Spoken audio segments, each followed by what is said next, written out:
उत्तराखंड की सियासत में कई दिनों से गूंज रहा था एक ही सवाल, क्या बदलने वाले हैं मुख्यमंत्री। लेकिन हरिद्वार के मंच से मिला ऐसा संकेत जिसने बदल दी पूरी सियासी कहानी। मंच पर मुस्कुराहट, शब्दों में तारीफ। अमित शाह और पुष्कर सिंह धामी की केमिस्ट्री ने दे दिया बड़ा सियासी संकेत। गृह मंत्री की खुलकर तारीफ, योजनाओं की बड़ी सौगात। मंच से मिला खुला समर्थन और मजबूत संदेश कि अब 2027 तक और मजबूत हो गई धामी की कुर्सी। उत्तराखंड की राजनीति में पिछले कुछ महीनों से एक सवाल बार बार उठ रहा था, क्या राज्य में मुख्यमंत्री बदले जाएंगे।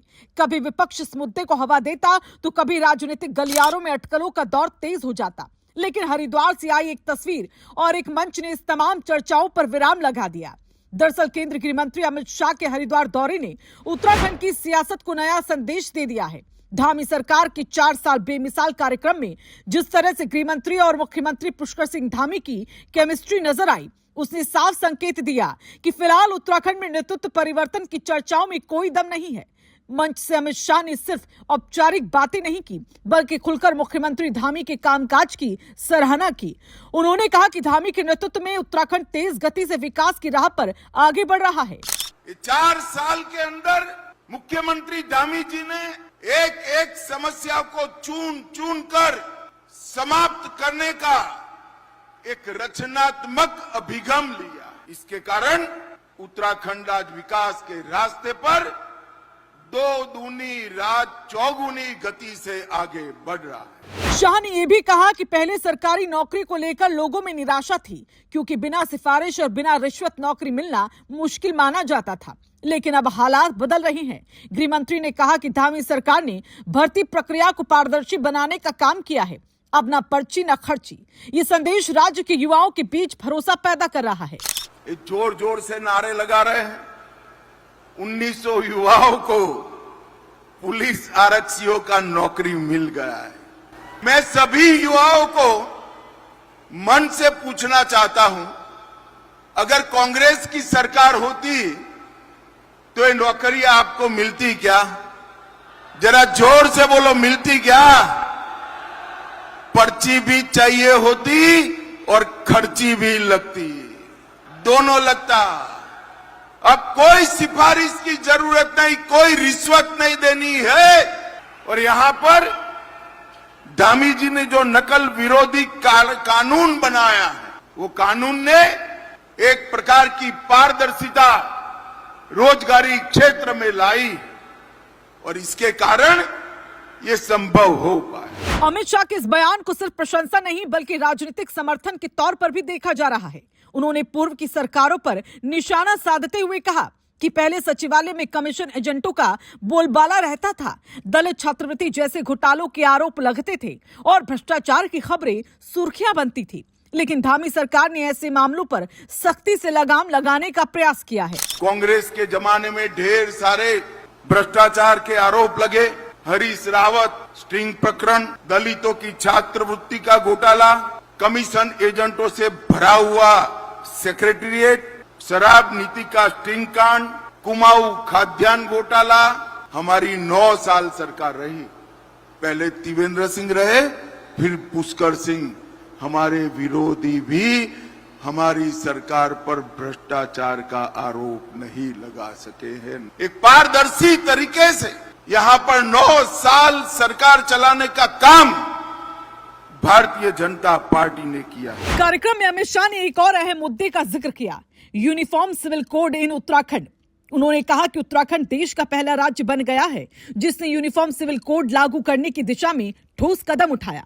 शाह ने इस पहल के लिए मुख्यमंत्री धामी को खुलकर बधाई दी और इसे ऐतिहासिक कदम बताया। गृह मंत्री अमित शाह ने कहा कि सम्मान नागरिकता संहिता का उद्देश्य समाज में समानता और न्याय सुनिश्चित करना है। उनका मानना है कि एक देश में रहने वाले सभी नागरिकों के लिए समान कानून होना चाहिए। बधाई देना चाहता हूं धामी जी को। धामी जी यहां पर यूनिफॉर्म सिविल कोड लेकर नागरिक का धर्म कोई भी होगा, एक ही कानून से उसको देश में रहना होगा। और उत्तराखंड हमारा देश भर में यूसीसी को लागू करने वाला पहला राज्य बना है, पहला राज्य। और ये यूसीसी ही जनसांख्यिकी में जो अप्राकृतिक वृद्धि है, ये अप्राकृतिक वृद्धि को रोकने का काम भी यूसीसी ही करने वाले। राजनीतिक विश्लेषकों की माने तो अमित शाह का यह बयान और मंच से दिखाई दी उनकी बॉन्डिंग कई राजनीतिक संदेश दे रही है। सबसे बड़ा संदेश ये कि बीजेपी नेतृत्व फिलहाल धामी के साथ मजबूती से खड़ा है। दरअसल बीजेपी में केंद्र नेतृत्व का फैसला बेहद अहम माना जाता है। प्रधानमंत्री नरेंद्र मोदी, पार्टी अध्यक्ष और गृह मंत्री अमित शाह, इन तीनों नेताओं का समर्थन किसी भी मुख्यमंत्री की राजनीतिक स्थिति को काफी मजबूत कर देता है। ऐसे में हरिद्वार के मंच से मिली ये सराहना धामी के लिए राजनीतिक तौर पर बेहद अहम मानी जा रही है। अगर धामी सरकार के कामकाज की बात करें तो उनके दूसरे कार्यकाल को 23 मार्च को 4 साल पूरे होने जा रहे हैं। इन 4 सालों में कई बड़े फैसले लिए गए। सरकार ने राज्य में नकल विरोधी कानून लागू किया, जिससे भर्ती परीक्षाओं में पारदर्शिता बढ़ाने की कोशिश हुई। इसके अलावा धर्मांतरण कानून, भूमि कानून में बदलाव और मदरसा बोर्ड को भंग करने जैसे फैसले भी सुर्खियों में रहे। इसके साथ ही राज्य को ड्रग फ्री बनाने के लिए अभियान चलाया गया, जिसे ड्रग्स फ्री उत्तराखंड के नाम से प्रचारित किया गया। आर्थिक विकास के मोर्चे पर भी सरकार ने कई पहल की। ग्लोबल इन्वेस्टर समिट के जरिए राज्य में निवेश आकर्षित करने की कोशिश की गई। पर्यटन और धार्मिक विरासत को बढ़ावा देने के लिए मानसखंड मंदिर माला मिशन के तहत 16 पौराणिक मंदिरों के जीर्णोद्धार का काम शुरू किया गया। महिलाओं के आर्थिक सशक्तिकरण के लिए लखपति दीदी योजना शुरू की गई, जिसका उद्देश्य महिलाओं की आय बढ़ाना और उन्हें आत्मनिर्भर बनाना है। राजधानी देहरादून में ट्रैफिक व्यवस्था को बेहतर बनाने के लिए एआई आधारित ट्रैफिक सिस्टम को मंजूरी भी दी गई, जो स्मार्ट सिटी की दिशा में एक कदम माना जा रहा है। इसी बीच कानून व्यवस्था के मोर्चे पर भी राज्य को बड़ी उपलब्धि मिली है। राष्ट्रीय अपराध रिकॉर्ड ब्यूरो यानी नेशनल क्राइम रिकॉर्ड्स ब्यूरो के ताजा डैशबोर्ड के मुताबिक इंटरऑपरेबल क्रिमिनल जस्टिस सिस्टम यानी ICJS 2.0 के राष्ट्रीय क्रियान्वयन में उत्तराखंड देश में पहले स्थान पर पहुंच गया। राज्य को 93.46 का स्कोर मिला, जो इसे पूरे देश में शीर्ष स्थान दिलाता है। इसका मतलब ये कि पुलिस, कोर्ट, जेल और फॉरेंसिक सिस्टम के बीच डिजिटल समन्वय के मामले में उत्तराखंड ने राज्यों को पीछे छोड़ दिया। ये उपलब्धि इसलिए भी अहम मानी जा रही है क्योंकि देश में नए आपराधिक कानूनों जैसे भारतीय न्याय संहिता को लागू करने के लिए डिजिटल सिस्टम और बेहतर समन्वय बेहद जरूरी है। ऐसे में जब एक तरफ केंद्र सरकार के बड़े नेता मंच से मुख्यमंत्री की तारीफ कर रहे हो और दूसरी तरफ राज्य प्रशासनिक उपलब्धियों में आगे बढ़ रहा हो, तो इस साफ संकेत है कि उत्तराखंड की राजनीति में फिलहाल स्थिरता का संदेश दिया जा रहा है।